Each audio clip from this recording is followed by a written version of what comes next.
देखना बेटा, हम लोग चैप्टर नंबर 5 का न्यूमेरिकल्स करेंगे। इसमें पहला क्वेश्चन आपको दिया गया है। क्या कर रहे हो? तो ये तो घर पे लगाना चाहिए था, अब यहाँ तो आप सीखने आए हो। चलो ध्यान देना बेटा, आपको दिया गया है कि एक छोटा छड़ चुंबक है जो एक समान बाह्य चुंबकीय क्षेत्र, उसकी वैल्यू दे दी गई है कितना, 0.25 टेस्ला के साथ 30 डिग्री का कोण बनाता है। ध्यान देना, हम सपोज कर लेंगे हमारे पास कोई ऐसे एक चुंबकीय क्षेत्र है एक समान,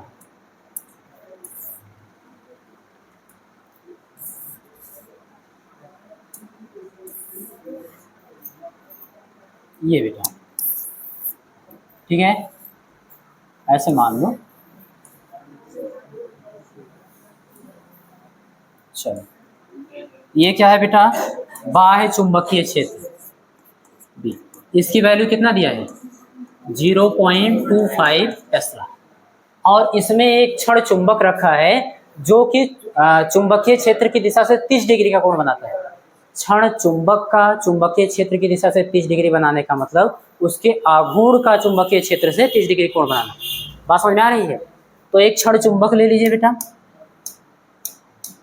ये हम सपोज कर लेंगे एक छोटा सा ये क्षण चुंबक। क्लियर है? और ये चुंबकीय क्षेत्र में इस तरीके से रखा है,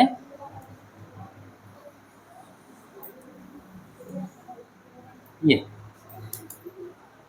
अगर हम आपसे कहें कि ये इसका साउथ पोल है, कौन सा बेटा, और ये इसका नॉर्थ पोल है, तो आप सभी जानते हो साउथ से नॉर्थ की ओर कौन होता है, चुंबकीय आघूर्ण, एम की डायरेक्शन पता है ना, तो ये किसकी डायरेक्शन होगी, एम की।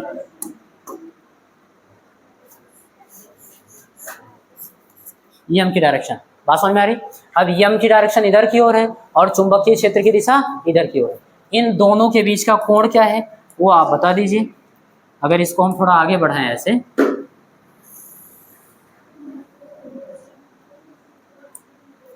चुंबक का अक्ष, कलर ही चेंज कर देते हैं,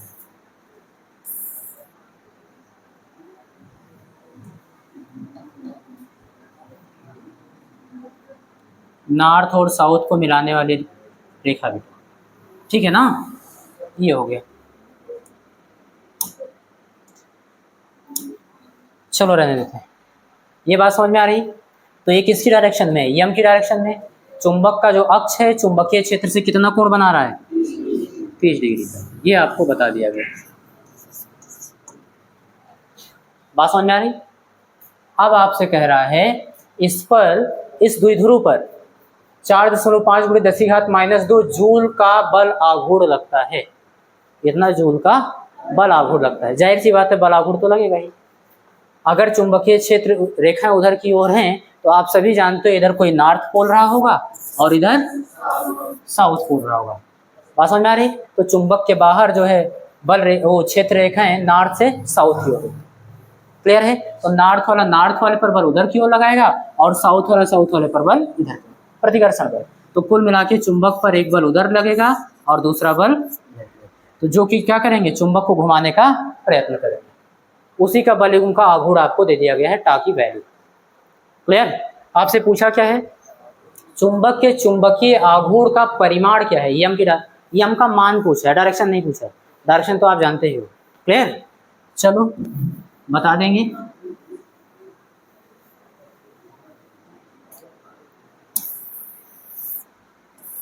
इसको ले आओ यहाँ। हाँ बेटा, इसका सॉल्यूशन देखना आप। आपको एक चीज़ और दिया है टा, इस पर जो बल आघूर्ण लग रहा है 4.5 × 10⁻² जूल। अच्छा बेटा, मात्रक से किसी बच्चे को दिक्कत नहीं होनी चाहिए, क्योंकि हम सभी जानते हैं बेटा कार्य बराबर क्या होता है, बल गुणे बल की दिशा में विस्थापन। तो इस हिसाब से बल का मात्रक न्यूटन और विस्थापन का मात्रक मीटर। जिसको हम लोग क्या बोल देते हैं, जूल। क्या बोल देते हैं? अच्छा, टा बल आघूर्ण, एक बल गुणे दोनों बलों की क्रिया रेखाओं के बीच की लंबवत दूरी।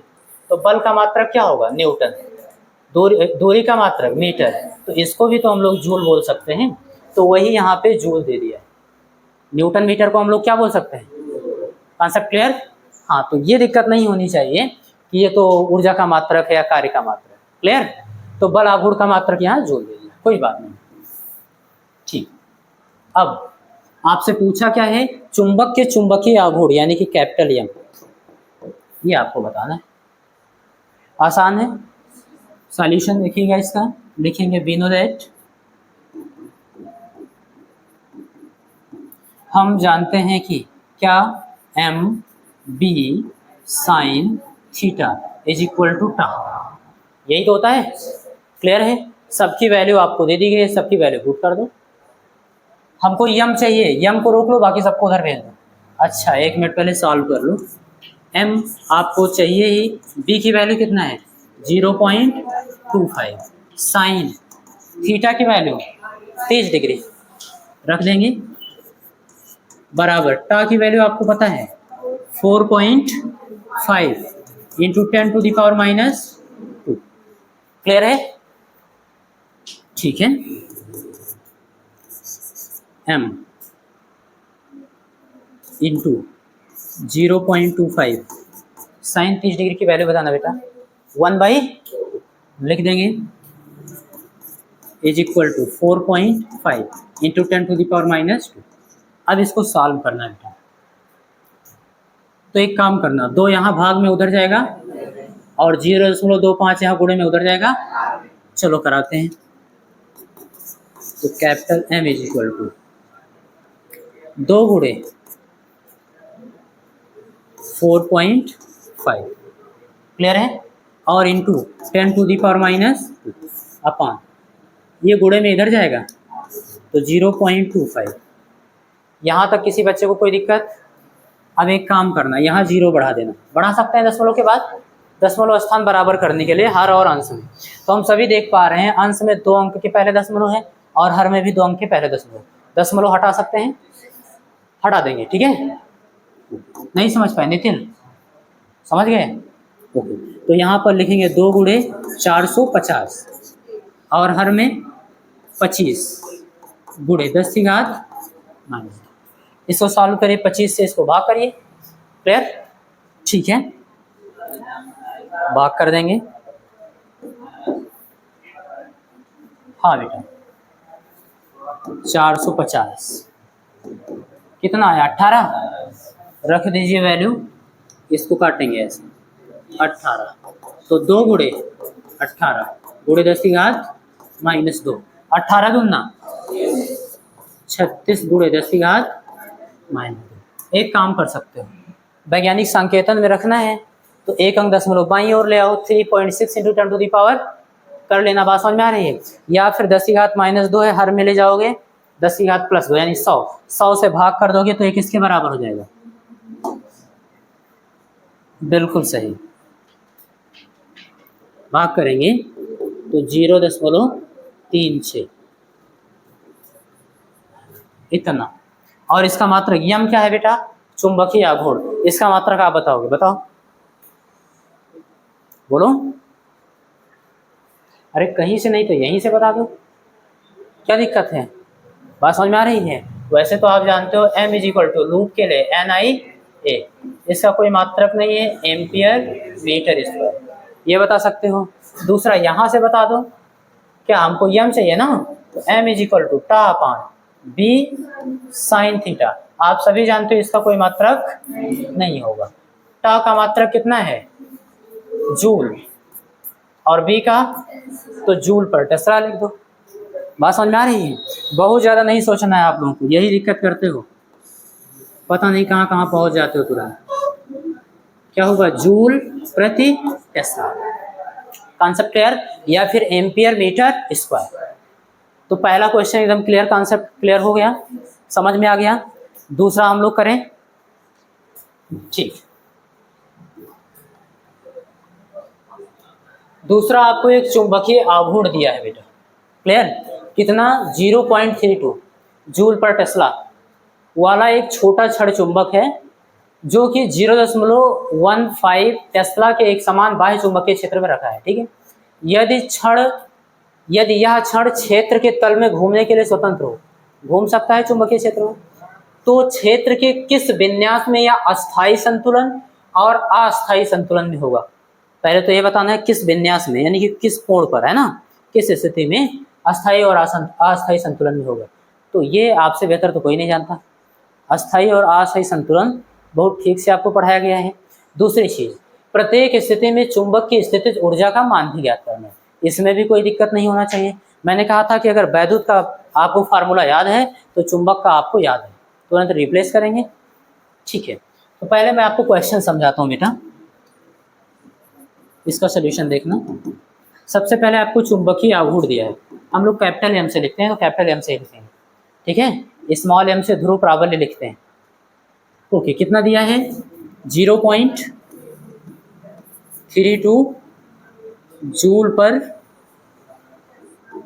टेस्ला, और बी का मान कितना दिया है, एक समान बाह्य चुंबकीय क्षेत्र 0.15 टेस्ला, ठीक है, घूमने के लिए स्वतंत्र है।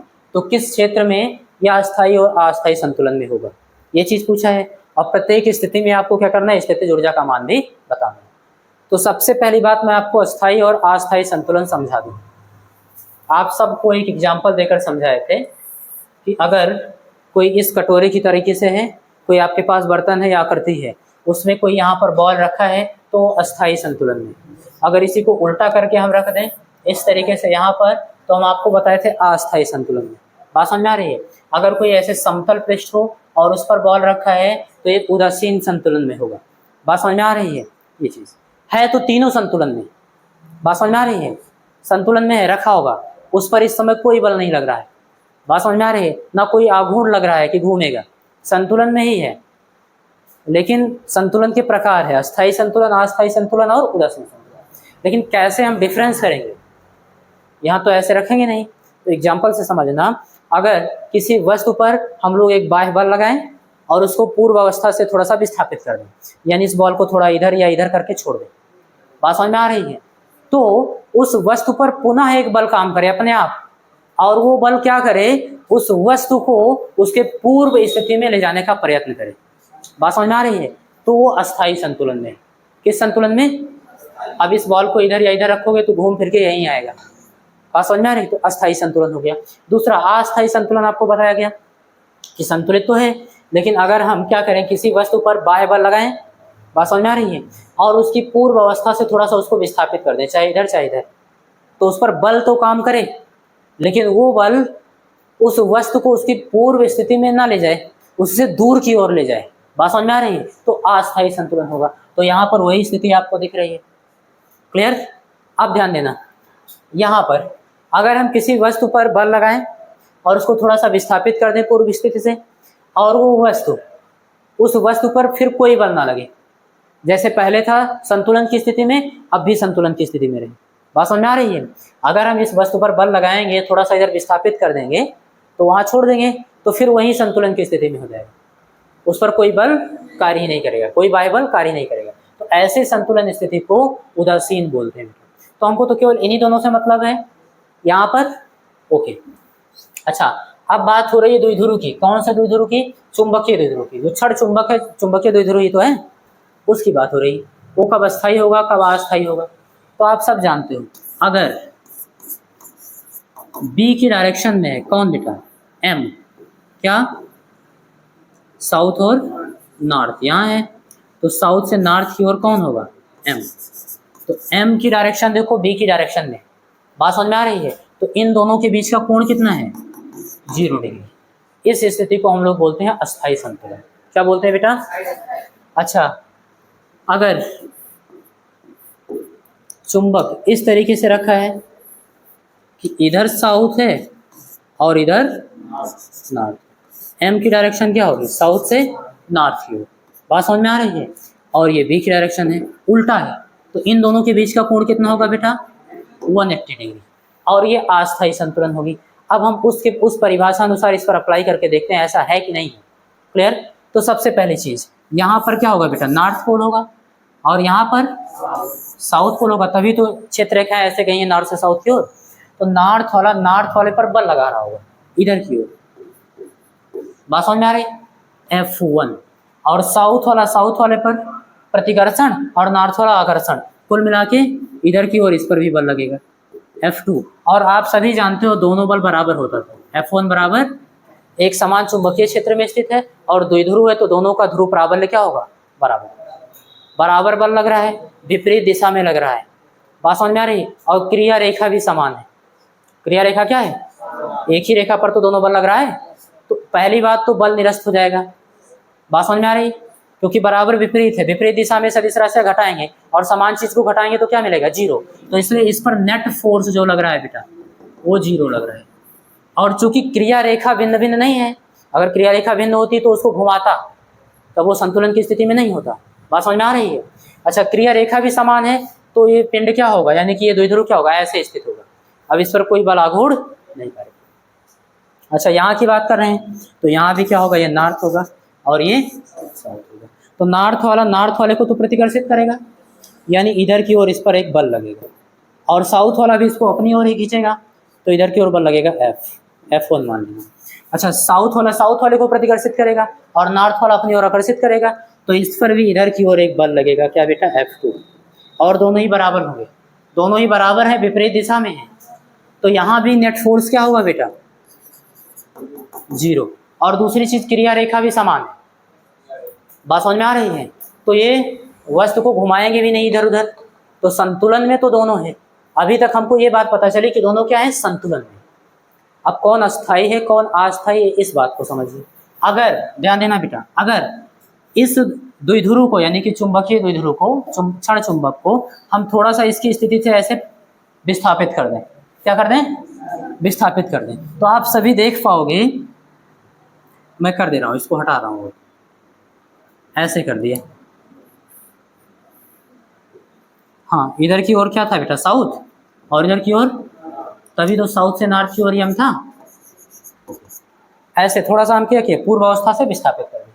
तो अब इस पर एक बल कार्य करना चाहिए, और वो बल क्या करे, चुंबकीय क्षेत्र की दिशा में, यानी जिस दिशा में पहले था उस दिशा में लेकर जाए, तो करेगा। नॉर्थ वाले को प्रतिकर्षित करेगा इधर, और साउथ वाले को अपनी ओर आकर्षित करेगा, ऐसे साउथ वाला भी इसको प्रतिकर्षित करेगा। तो अब बल का प्रकृति ही देखकर आपको लग रहा है कि इसको घुमाएगा, भले ही परिणामी बल तो शून्य हो जाएगा क्योंकि विपरीत है, बराबर है, लेकिन क्रिया रेखा अलग अलग है। ये इस क्रिया रेखा पे काम कर रही है, इस क्रिया रेखा पे अलग अलग, तो इसलिए इस पिंड को घुमाएगा। और किस दिशा में घुमाएगा, इस दिशा में, यानी जिस दिशा में पहले था, इस दिशा में था, ऐसे किए फिर उसी दिशा में ले जाएगा।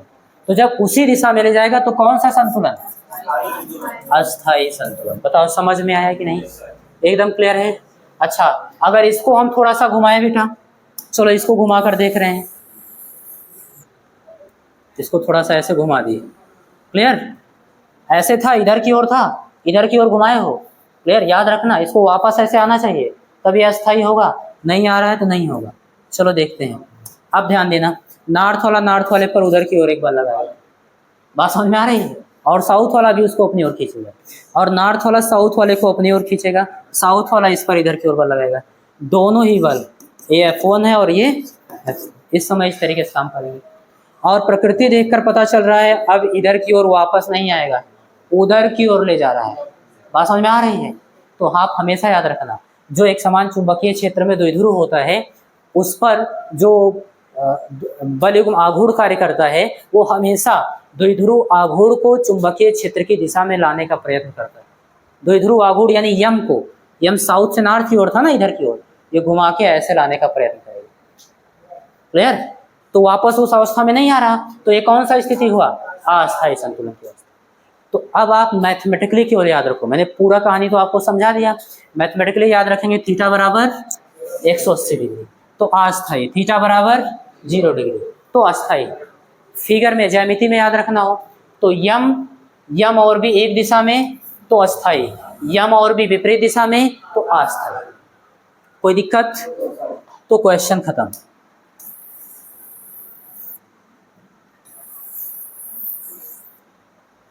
अब हम डायरेक्ट लिखेंगे क्या बेटा, लिखेंगे पहला नंबर क्या है, क्षण चुंबक था ना, क्षण चुंबक अस्थाई संतुलन में होगा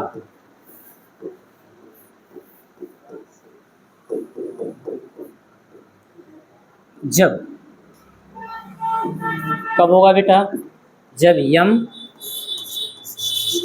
और बी दोनों क्या होंगे बेटा, एक ही दिशा में, समदिशा में आप कह सकते हो, अर्थात इन्हीं दोनों के बीच का तो कोण हम लोग लिखते हैं थीटा बराबर 0।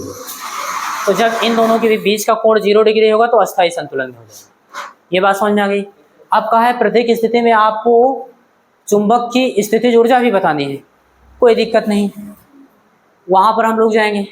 स्थितिज ऊर्जा क्या होती थी वैद्युत में, द्विध्रुव की, माइनस पी कॉस थीटा, यही तो होता था। हम सभी जानते हैं पी को रिप्लेस करेंगे किससे, यम से।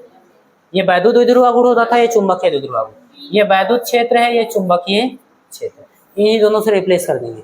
यानी यहाँ स्थितिज ऊर्जा क्या होगा, माइनस एम बी कॉस, बस यही लगा देंगे और सब कुछ अपने पास है, एम भी दिया है, बी भी दिया है। अच्छा कोण तो आपने यहाँ से प्राप्त ही कर लिया, तो लिख देंगे इस दशा में, क्या लिखेंगे बेटा, इस दशा में, यानी कि अस्थाई संतुलन की दशा में स्थितिज ऊर्जा U बराबर, फार्मूला बेटा minus M B cos theta, value put करेंगे तो माइनस एम की वैल्यू कितना है 0.32, बी की वैल्यू कितना है 0.15, बात समझ में आ रही है, इंटू कॉस थीटा की जगह 0 डिग्री, बात समझ में आ रही। तो कॉस 0 डिग्री की वैल्यू तो 1 होती है, इन दोनों का हम लोग गुणा करा लेते हैं, कितना है बेटा 0.32, 0.15, 5 दूनी 10, 1 5 3 15 हो जाएगा। फिर 1 से गुणा कराएंगे तो वही 2 और 3, कितना आया 0 5 2 7 3 1 4, 2 और 2 4 अंक के बाद दशमलव लगाना है बेटा, तो 3 और 1 4, कहाँ गड़बड़ हो गया बेटा, 5 दूनी 10, 1 5 3 15 1, अच्छा यही गड़बड़ हो गया था, ठीक है। तो 1 से गुणा कराओगे वही 2 और 3, कितना आया 0 6 2 3 1, अच्छा 2 और 2 4 अंक के बाद दशमलव, तो यहाँ 1 0 और बढ़ा लेना, इतना आएगा, वैल्यू पुट कर देंगे तो माइनस 0.048 ऐसा लिख सकते हैं। अब 0 लिखने का कोई मतलब नहीं पीछे। अच्छा cos 0 की वैल्यू 1 हो गई, 1 से गुणा कराओगे इतना ही रहेगा, तो इतना, ये क्या है स्थितिज ऊर्जा, इसका मात्रक बताना बेटा, बोलो, ऊर्जा का मात्रक नहीं जानती हो तो झूल कहाँ खोई हो। ये ठीक है, ऐसा क्यों हुआ आप बता दोगे, cos 0 डिग्री की वैल्यू, तो पहले क्वेश्चन का आंसर आपने दे दिया, अब दूसरे का देना है, कोई बात नहीं,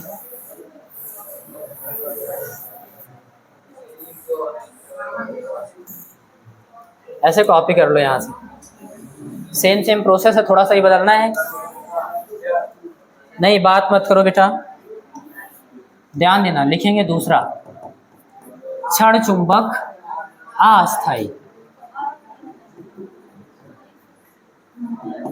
अस्थाई संतुलन में होगा जब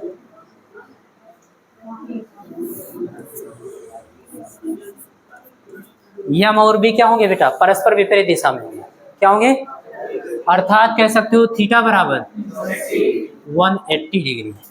बताओ बात समझ में आ रही है, कोई डाउट तो नहीं है, ठीक है। इधर देखना, इस दशा में u बराबर minus M B cos theta हो जाएगा, हाँ वैल्यू पुट करवाइए, u बराबर माइनस m की जगह वही रहेगा 0.32 और गुणे b की जगह फिर वही 0.15 और इंटू कॉस 180 डिग्री, ठीक है। बताओ राजवीर, कॉस 180 डिग्री की वैल्यू बोलो 0, आप बताना बेटा आदर्श, और बताओ।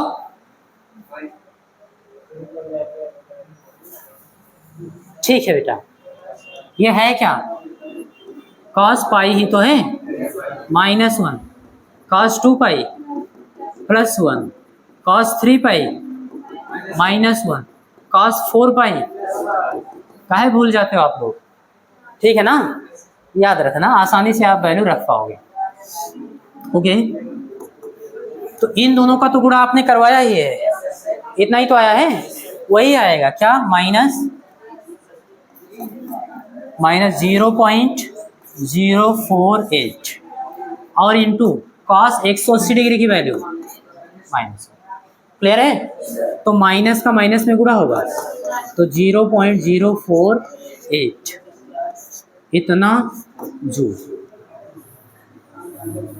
हाँ, तो यहाँ पर बता देना बेटा, cos 180 डिग्री की वैल्यू माइनस। यहाँ तक बात क्लियर हो गई, कोई डाउट? तो ये आपका क्वेश्चन सॉल्व हो गया।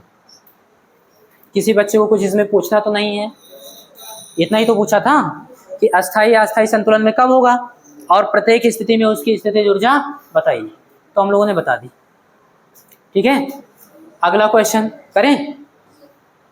चलो, तीसरा क्वेश्चन का है, एक प्रणालिका में पास पास लपेटे गए 800 फेरे। एक प्रणालिका में कुल कितने फेरे हैं, नंबर ऑफ टर्न्स दे दिया गया। लिखिए, जो दिया उसको लिखते चलिए। कैपिटल एन कितना दिया है, 800, तथा इसका अनुप्रस्थ काट का क्षेत्रफल ए दे दिया गया।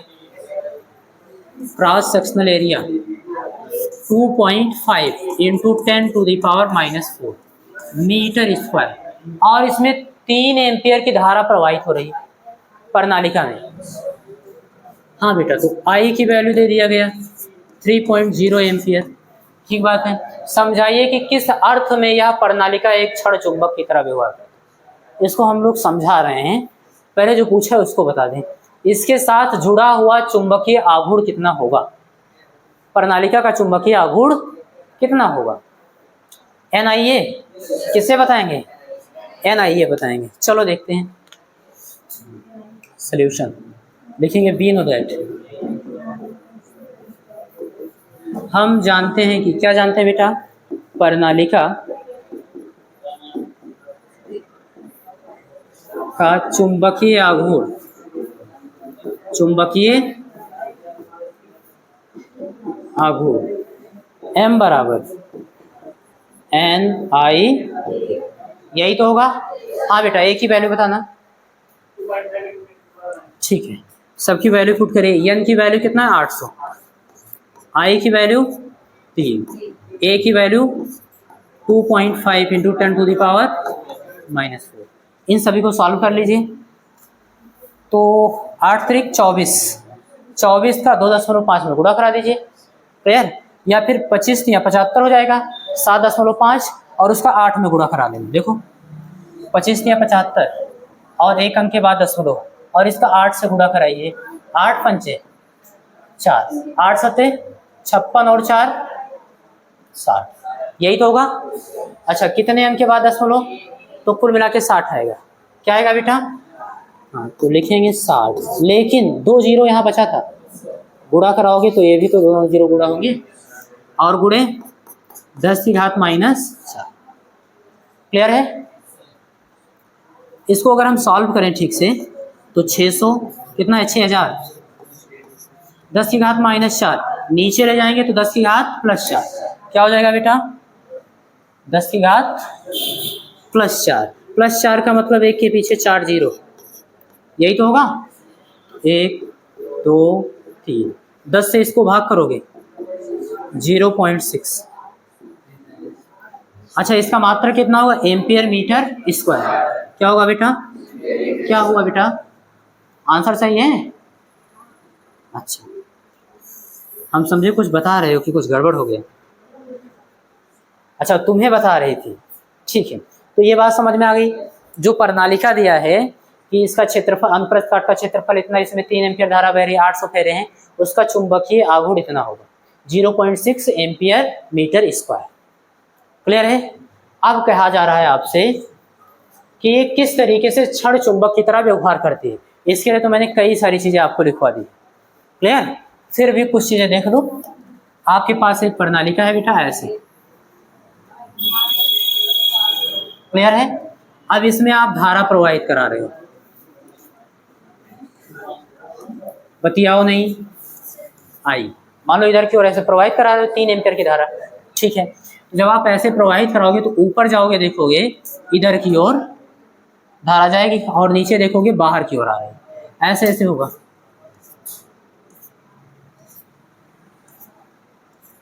फिर ऐसे, और इधर की ओर धारा ऐसे वापस निकल आएगी।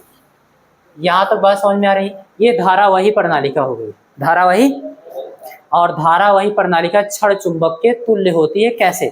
सबसे पहले तो इसमें चुंबकीय क्षेत्र की दिशा देखना दाहिने हाथ के नियम से। दाहिने हाथ के क्या होता है बेटा? जिस दिशा में धारा प्रवाहित हो रही है, वृत्तीय पथ पर है ना, उस दिशा में अपने दाहिने हाथ की अंगुलियों को मोड़ो। अंगूठा बताएगा उससे केंद्र पर चुंबकीय क्षेत्र की तीव्रता की दिशा। तो ऊपर अंदर की ओर जा रहे हैं तो अंदर की ओर ऐसे करेंगे और नीचे बाहर की ओर। अंगूठा इधर की ओर है ना, तो क्षेत्र रेखाएं इधर की ओर ऐसे आप देख पा रहे हो, इधर की ओर ऐसे प्रवाहित होंगे।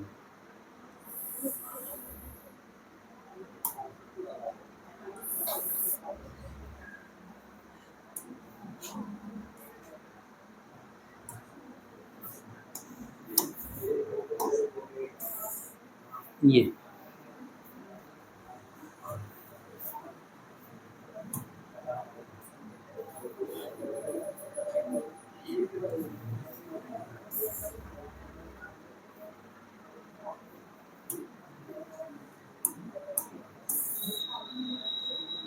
ऐसे किधर की ओर होगी बेटा? इधर की ओर। ऐसे करेंगे ना, अंगूठा इधर की ओर होगा, तो क्षेत्र रेखाओं की डायरेक्शन आपको पता चल गई। और इधर की ओर ऐसे प्रवेश करेंगे।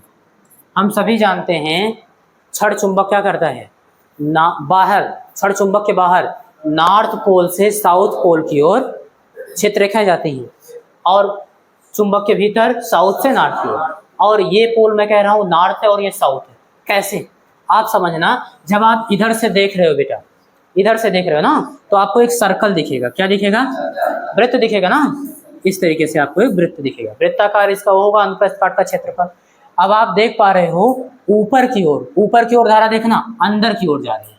किधर की ओर जा रही है बेटा? तो अंदर की ओर जाने का मतलब हमारे बाएं हाथ की ओर जा रही है, बाएं हाथ की ओर इधर की ओर जा रही है, और इधर की ओर बाहर निकल रही है ऐसे। तो जब बाएं हाथ की ओर धारा जा रही है तो यहाँ क्या बनेगा? एन। यही तो, ऐसे ही तो बनेगा।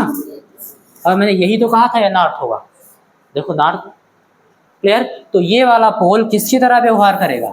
नॉर्थ। अच्छा, अब इधर से आप देखो बेटा, जब हम इधर से देखेंगे तो आप देख पा रहे हो धारा अंदर की ओर जा रही है, ऊपर ऊपर धारा अंदर की ओर जा रही है, यानी हमारे दाहिने हाथ की ओर जा रही है। किधर की ओर? तो दक्षिणावर्त जब धारा प्रवाहित होती है बेटा, इधर की ओर ऐसे दक्षिणावर्त। बात समझ में आ रही है? तो आप क्या बना पाओगे इसमें? तो ये किसकी तरह व्यवहार करेगा? साउथ। तो वही चीज तो हो रहा है क्षण चुंबक की तरह, सेम सेम। चुंबक के बाहर नॉर्थ से साउथ की ओर, और चुंबक के भीतर साउथ से। Concept clear?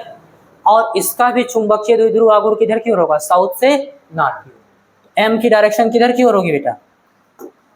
ये जो ये हम अभी निकाले हो, ये इसकी डायरेक्शन इधर की ओर। और कैसे निकालते हैं? दाहिने हाथ के नियम से।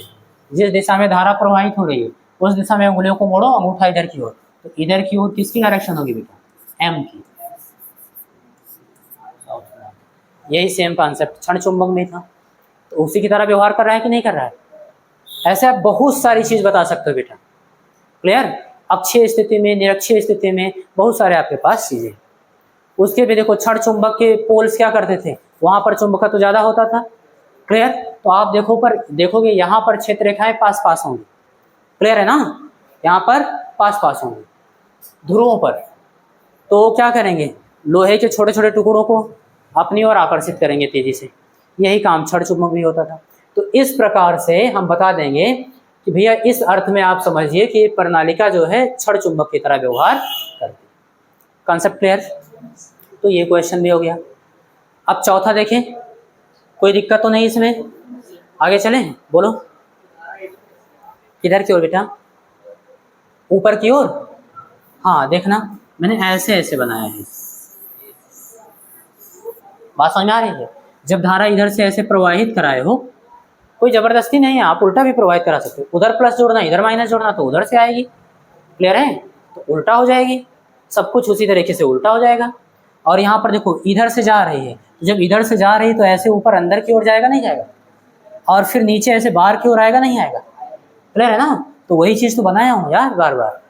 क्लियर है? इसको आप ऐसे बना लेना एग्जाम में, अगर दिक्कत होगी तो इधर बना लेना क्रॉस और इधर बना लेना dot, cross dot, cross dot, अरे क्रॉस क्रॉस, यहाँ पर डॉट। बात समझ में आ रही है? इस तरीके से। तो ऊपर धारा जा रही, नीचे धारा आ रही। टाइम कितना हुआ बेटा? 55 हुआ ना? तब क्यों उसको उठा रहे हैं? नीचे करना बेटा, उसको बंद कर दो। उसको खुला है कि बंद है? वो हटा दो। अभी 5 मिनट में तो हमारा एक क्वेश्चन हो जाएगा, छोटा सा है। हाँ, अगला क्वेश्चन देखना। यदि प्रश्न 5.5, अभी तो 5वां क्वेश्चन आया ही नहीं। ध्यान देना बेटा, ये पुरानी एनसीईआरटी का क्वेश्चन है। तो पुरानी एनसीईआरटी में ये वाला क्वेश्चन क्या था? 5 नंबर क्वेश्चन रहा होगा। बात समझ में आ रही है? और उसके बाद ये वाला क्वेश्चन 6 नंबर रहा होगा। तो कुछ क्वेश्चन हटाया गया, तो ये चौथे पे चला आया और ये तीसरे पे। तो सब तो बदल दिए, लेकिन ये बदलना भूल गए, तो इसको हम लोग सही कर ले रहे हैं। ठीक है, इसको बता देंगे कि ये 5.5 नहीं, 5.3। चलो जी, अब ठीक है। तो यदि प्रश्न 5.3 यानी 5वां चैप्टर तीसरा क्वेश्चन, बात समझ में आ रही है, में बताई गई प्रणालिका ऊर्ध्वाधर दिशा के परितः घूमने के लिए स्वतंत्र हो। ऊर्ध्वाधर दिशा के परितः घूमने के लिए ऐसे ऐसे, मान लो ये प्रणालिका है, बात समझ में आ रही है, तो ऊर्ध्वाधरता इधर उधर घूमने के लिए क्या है? स्वतंत्र। ओके। और इस पर क्षैतिज दिशा में एक 0.25 टेस्ला का एक समान चुंबकीय क्षेत्र लगाया जाए। ध्यान से समझना क्वेश्चन। आपके पास एक प्रणालिका है बेटा, इस तरीके से, बात समझ में आ रही? सपोज कर लेना इस प्रणालिका का ये पोल क्या है? साउथ है। क्या है बेटा? और ये पोल क्या है? ऐसे आप सपोज कर लेना। चलो मैं इधर लिख दे रहा हूँ, ये साउथ है और ये नॉर्थ। क्लियर है? ये ऊर्ध्वाधर दिशा में घूम सकती है और इस पर एक समान चुंबकीय क्षेत्र इतना लगाया गया। इस प्रणालिका पर लगने वाला बल आघूर्ण का परिमाण उस समय क्या होगा? यानी टा बताना है, किस समय? जब इसकी अक्ष पर आरोपित चुंबकीय क्षेत्र की दिशा, जब इसकी अक्ष आरोपित चुंबकीय क्षेत्र की दिशा से 30 डिग्री का कोण बना रही है। इसका अक्ष क्या होगा? आप सब जानते हो, कुछ ये होगा, यही तो होगा इसका अक्ष।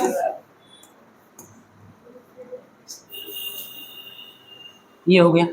ठीक है, अब ये कहा जा रहा है कि चुंबकीय क्षेत्र की दिशा से 30 डिग्री का कोण बना रही है। कितना बेटा?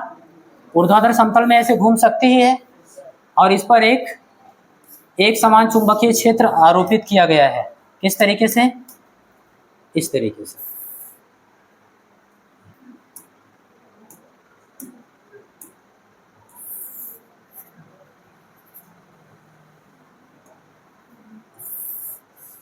समझ में आ रहा है? ये कुछ इस तरीके से आरोपित कर दिया गया। क्लियर? एक समान चुंबकीय क्षेत्र कितना है बेटा? बी। इसकी वैल्यू कितना है?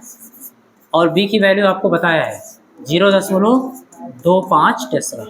बात समझ में आ रही है? ये तो क्या हो गया? प्रणालिका का अक्ष हो गया। प्रणालिका का अक्ष जो है आरोपित चुंबकीय क्षेत्र की दिशा से कितना कोण बना रहा है? 30 डिग्री। कितना बेटा? 30 डिग्री का कोण बना रहा है। ये भी बात समझ में आ रही है? और ये प्रणालिका कौन है? जो क्वेश्चन नंबर 3 में बताई गई है। क्लियर है ना? ठीक है, तो इस पर टा आपको ज्ञात करना है। क्या ज्ञात करना है? टा के लिए हमको क्या क्या चाहिए? एम बी साइन थीटा, यही तो होता है। तो बी आपको यहाँ दिया है, यम हम लोग क्वेश्चन नंबर 3 से ले लेंगे। कहाँ से? सॉल्यूशन देखना बेटा, क्वेश्चन 3 से m इज इक्वल टू प्रणालिका का चुंबकीय गुण निकाले 0.6। कितना है बेटा? 0.6 लिख लेंगे। m हो गया, b हो गया, थीटा हो गया। अब हमको कुछ नहीं चाहिए, है ना। अब हम लोग क्या करेंगे, इसका सॉल्यूशन करेंगे। लिखेंगे वी नो दैट, हम जानते हैं टा इज इक्वल टू, क्या जानते हैं बेटा? फार्मूला बोलना। हाँ बताओ, तुम बताना। M B sine theta. आराम से बैठे ना रेस्ट पोजीशन में। M B sine theta. M की वैल्यू बोलना 0.6 और बी की वैल्यू आप बताना बेटा 0.25। ठीक है बेटा। और इनटू साइन 30 डिग्री। कहाँ है ये? थीटा का मान 30 डिग्री दिया है ना। Okay solve it. तो 0.6 इंटू 0.25 गुणा मत कराओ। क्यों? क्योंकि अभी ये कट जाएगा। साइन 30 डिग्री की वैल्यू 1/2, 2 से इसको काट देंगे बेटा 0 और 25 तिया 75। 1 मिनट। 2 अंक के बाद दशमलव यहाँ, 1 अंक के बाद दशमलव यहाँ, 3 अंक के बाद दशमलव रहेगा। तो 2 ये हो गया, 1 यहाँ। बात समझ में आ रही है? यहाँ दशमलव लगेगा। और टा इसका मात्रा कितना होगा बेटा? जूल लिख दो।